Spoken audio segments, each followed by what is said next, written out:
नमस्कार, आप देख रहे हैं हेडलाइंस न्यूज। दिन भर की ताज़ा खबरों के लिए अभी सब्सक्राइब करें, साथ में बेल आइकन भी प्रेस कर लें। खबरों में आगे बढ़ने से पहले वीडियो को लाइक जरूर करें और अपने दोस्तों के साथ ज्यादा से ज्यादा शेयर करें। और आप किस राज्य शहर से न्यूज को देख रहे हैं, कमेंट में जरूर लिखें।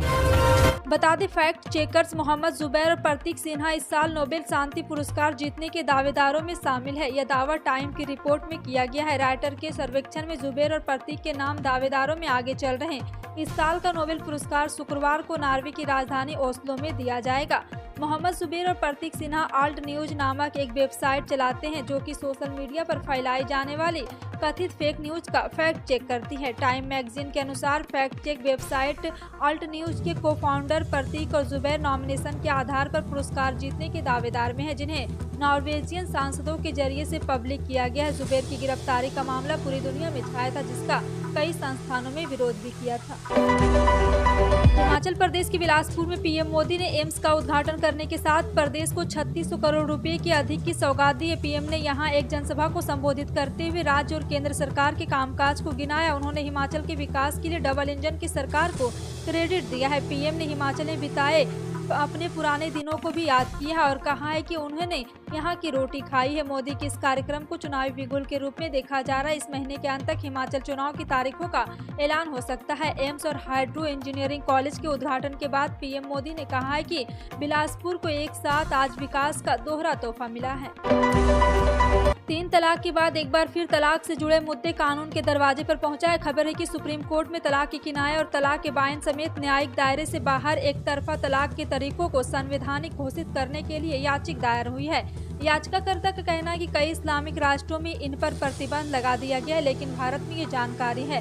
जी हाँ, आपको बता दें कि पति और ससुराल वालों की तरफ से शारीरिक और मानसिक यातना का शिकार हुई डॉक्टर सैयदा आमरीन की तरफ से शीर्ष न्यायालय में याचिका दायर हुई है। उन्होंने अपनी याचिका में इस बात पर जोर दिया है कि ऐसी प्रथाएं न केवल महिला की गरिमा के खिलाफ है, बल्कि संविधान के अनुच्छेद 14, 15, 21, 25 में दिए गए मूल अधिकारों का भी उल्लंघन करती है। बिहार के मुख्यमंत्री नीतीश कुमार के प्रधानमंत्री बनने की राह में एक और रोड़ा आ गया है। विपक्षी एकजुटता में नीतीश के साथ दे रहे केसीआर ने पीएम कैंडिडेट के रूप में ताल ठोक दी। हैदराबाद में टीआरएस की जगह नई राष्ट्रीय पार्टी भारत राष्ट्र समिति की लॉन्चिंग के दौरान देश के नेता केसीआर के नारे लगे। साथ ही पार्टी के पोस्टरों में तेलंगाना सीएम के चंद्रशेखर राव को देश का भावी पीएम बताया गया है। इससे 2024 में पीएम बनने का सपना देख रहे नीतीश कुमार की मुश्किलें बढ़ गई है। कुछ दिन पहले केसीआर और नीतीश कुमार की पटना में मुलाकात हुई थी। दोनों नेताओं में 2024 के लोकसभा चुनाव के मद्देनजर विपक्षी दलों को एकजुट करने पर सहमति बनाई। देश भर में विजयदशमी की तैयारियों के बीच एक बुरी खबर है। बुधवार को अरुणाचल प्रदेश में सेना का हेलीकॉप्टर क्रैश हो गया। खबर है कि हादसे में एक पायलट की मौत हो गई है।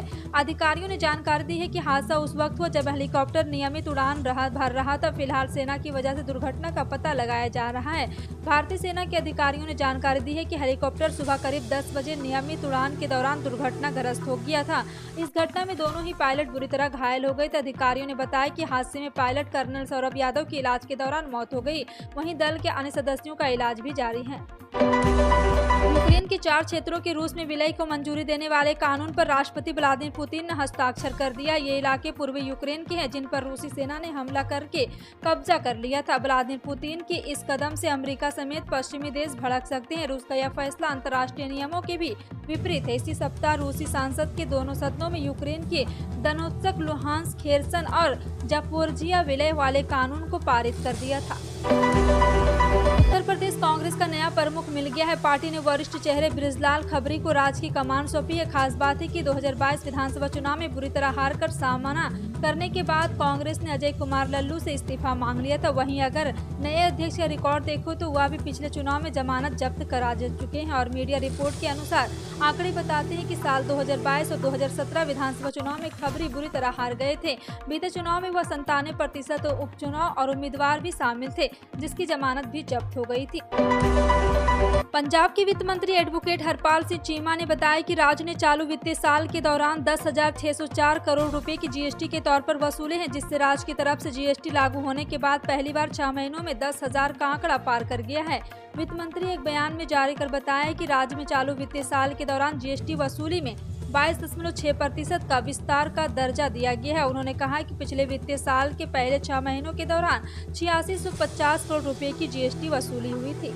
देश के कई राज्यों में बारिश से मौसम में तब्दीली देखने को मिली है। आईएमडी के पूर्वानुमान के मुताबिक 5 अक्टूबर को भी राज्यों में बारिश का पूर्वानुमान जताया गया। उत्तर भारत में झारखंड, उत्तरी बिहार, हिमाचल प्रदेश, उत्तराखंड हल्की से मध्यम बारिश भी हुई। और आपको बता दें कि बारिश के दौरान दुर्गा पूजा को जो छिटपुट बारिश भी देखा जा रहा है और अलका दहन और लंका दहन में भी लगातार मुश्किलें पैदा हुई है। अक्टूबर की शुरुआत के साथ ही त्योहारों की सीजन भी शुरू हो गया है। दशहरा के बाद दिवाली और फिर छठ पूजा का त्योहार आने वाला है। ऐसे में घरों से दूर रहने वाले लोगों को घर आना जाना बढ़ जाता है मुश्किल। ऐसे में रेलवे द्वारा स्पेशल ट्रेनों का परिचालन किया जा रहा है। अब रेलवे ने इन ट्रेनों की तादाद में बढ़ोतरी की। यात्रियों की सहूलियत को देखते हुए पहले से घोषित स्पेशल ट्रेनों के अलावा रेलवे ने 20 जोड़ी यानी कि 40 स्पेशल ट्रेनों की लिस्ट भी जारी कर दी है। आपको बता दें कि इससे पहले रेलवे ने पटना, दानापुर, समस्तीपुर आदि स्टेशनों पर 6 जोड़ी यानी कि 12 पूजा ट्रेन चलाने की फैसला लिया है। 5 अगस्त 2019 को केंद्र की मोदी सरकार ने जम्मू कश्मीर में एक बार फिर से आपको बता दें कश्मीर से अनुच्छेद 370 को निरस्त कर दिया गया था। उस वक्त इसे 2 केंद्र शासित प्रदेशों में विभाजित कर दिया गया, जिसके बाद सरकार ने दावा किया था कि जम्मू कश्मीर में विकास की नई इबारत लिखी जाएगी। इसके साथ ही प्रदेश से हिंसा समाप्त कर दिया जाएगा। भारतीय जनता पार्टी ने इसे नया कश्मीर कहा था, जहां सब कुछ देश के बाकी हिस्सों के बराबर होगा। अब सवाल यह है कि पिछले 3 साल से केंद्र शासित राज्य के रूप से जम्मू कश्मीर पूर्ण राज्य बनेगा। जी हां, आपको बता दें कि यहां विधानसभा के चुनाव कब होंगे या चुनाव की संभावना कब तक बन रही। जी हां, आपको बता दें कि केंद्रीय गृह मंत्री अमित शाह 3 अक्टूबर को जम्मू कश्मीर के 3 दिन के दौरे पर पहुंचे हैं।